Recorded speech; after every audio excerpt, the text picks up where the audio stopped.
Now recognizes Ms. Lee for 5 minutes. Thank you, Madam Chair. As a Black woman who grew up in a working class community, went to a public school and what we would call a divested public school system, I've sat through many hearings that kind of descend into the disappointing. I think the ones around public education are often the most insulting because they're the most dangerously disingenuous. So I just want to say that, my colleagues want to blame everything but what it is when it comes to public education. But the reality is that we know it isn't CRT, it isn't wokeness, whatever that is. It's not gay books, right? It's racist and inequitable funding schemes that keep Black and brown and working class students out of the most high performing schools. When you add that, of course, to redlining and predatory lending, right? These are children who have been locked into school systems that our government, our systems have purposefully kept underinvested. We know that, and even when we think about COVID and the necessities that we had to, around the adjustments that we had to make, I think often about private schools that were able to open faster because these were not school systems and buildings that they had to worry about HVAC issues or open lead and asbestos, as many in the Commonwealth in Pennsylvania have to deal with. Some of the facilities that our schools, that our children, our educators have to learn in are facilities that we would never allow our government to learn in. They would be shut down.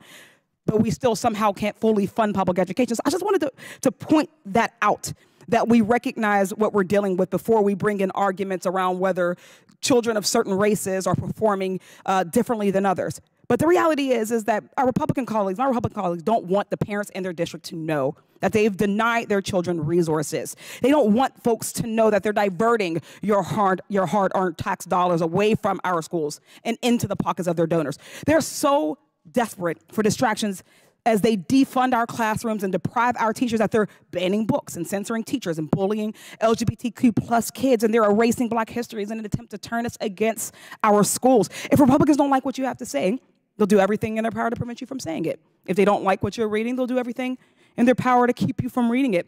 Even if it's literally just talking about the history of this country or exercising your free speech, because heaven forbid someone gets uncomfortable during a lesson about our history of chattel enslavement in America, or someone feels seen by reading about themselves or someone like them, or learns about white supremacy by reading the 1619 Project or the Diary of Anne Frank.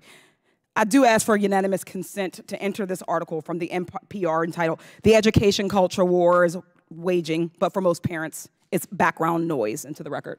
Without objection. Republicans are claiming it's about parents' rights to be involved in their children's classes. Which parents? In this national poll, NPR found that by wide margins, and regardless of their politics, 76% of parents were happy with their kids' schools and what they're taught. Just 18% of parents weren't happy with the way gender and sexuality was taught. 19% say the same about race and racism, and 14% feel that way about U.S. history. These numbers show what's really happening. Teachers are being forced to bow to a very vocal minority at the expense of the overwhelming majority of parents and teachers, and most importantly, all of our students. And while we're so focused on a small group, we're ignoring real barriers for marginalized students, including language barriers, access to technology and tutoring, and a lack of funding for underserved schools. It's much easier to make teachers a political punching bag than to invest in our communities, even though that investment works. I've seen it firsthand in school districts like mine, for instance, Pittsburgh Public Schools, during the pandemic, when it was necessary to adjust and do school from home. Many kids were left without reliable internet. In Pittsburgh, our local universities, Carnegie Mellon University and the University of Pittsburgh, partnered with nonprofits and used federal grant money to connect over 600 families to the internet. CMU also set up a dedicated servers with free courses and classes for students to access, including virtual labs and coding courses. Ms. Ford, do you think having internet access or not using gender-neutral pronouns is more important to a kid's education?